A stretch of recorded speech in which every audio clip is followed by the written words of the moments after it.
Good afternoon, everybody. This here is DCOM 20 coming to you from Auburn, New York, near the District Attorney's office. That is not the District Attorney. It could be, actually, I don't know. However, over here in this area is the District Attorney's office here in Auburn, New York.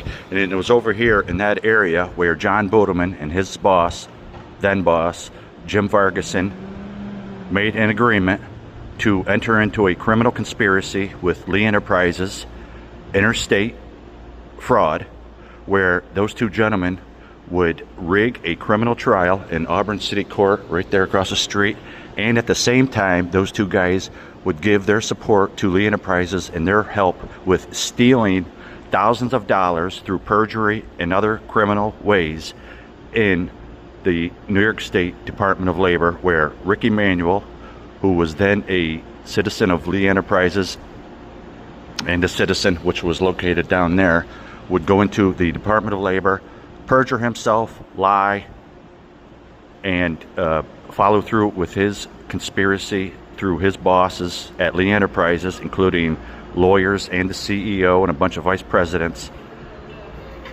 And with these guys giving their support to Lee Enterprises to steal from a pregnant woman through terrorism. Basically, these guys, Jim and John, chose to become terrorists and terrorize a pregnant woman in order to get a payoff from Lee Enterprises, which owned the citizen down there.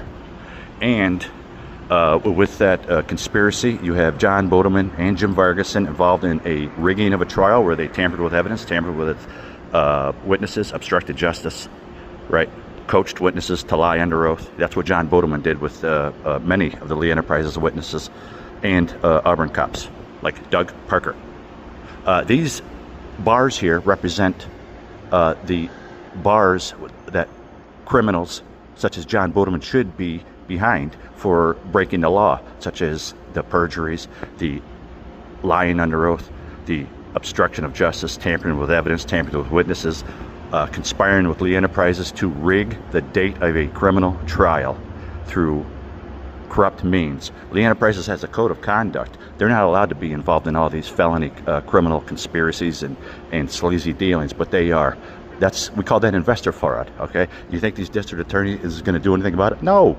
I don't know. The district attorney now may have been paid off the way John Bodeman was paid off by Lee Enterprises. This is DCOM 20 in Auburn, New York.